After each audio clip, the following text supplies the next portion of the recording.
So an area where a lot of beginner to intermediate players actually struggle is moving forward or backward in the court to get in position for the ball.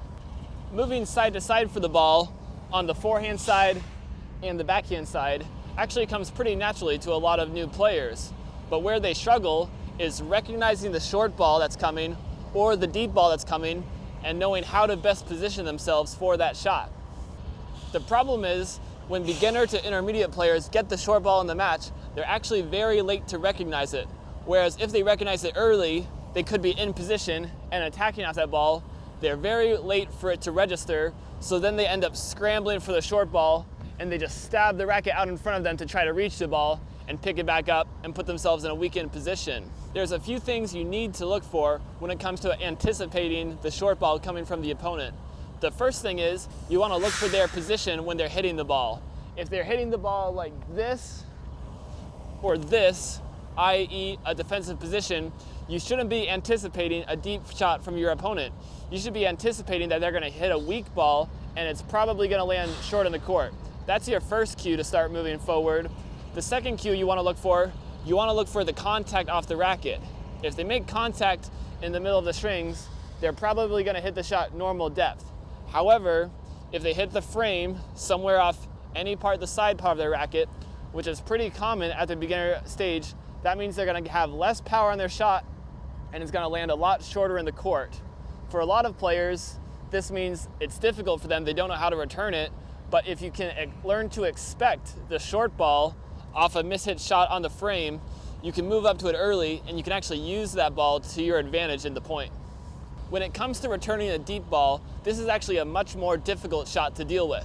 This is why, especially when you're starting out tennis, your goal should be to get the ball high and deep to the opponent, because the same way it's difficult for you to receive that shot, it's difficult for the opponent to deal with as well. But what you need to first look for when you notice a deep ball coming your way, especially if the ball is high over the net and with a good amount of pace, is you need to decide whether you're going to take the ball on the rise or whether you're going to take the ball on the fall. What this means is it really comes down to the very simple fact of whether I take the ball in the short hop or I take the high ball and I let it come back down to me and I strike the ball at waist-high height. The reason a lot of players struggle to return deep balls is because they actually try to time the shot at the worst possible point. For example, if you look at the height of the bounce, that wasn't a very good toss. If you take the ball at the top of the bounce, it's actually at a pretty high height in the air. If you try to strike the ball this high in the air, it's going to be a very difficult position for you to hit that ball, but this is actually the height that most players try to return the deep shot at. And what that comes down to is poor preparation and poor decision making. What you need to look for when the ball is coming your way is how high the ball is going to bounce. If the ball is going to bounce high, but it's a little bit shorter in the court, that's okay. I just move back to the ball and I let the ball fall down to a comfortable height before I try to time my swing.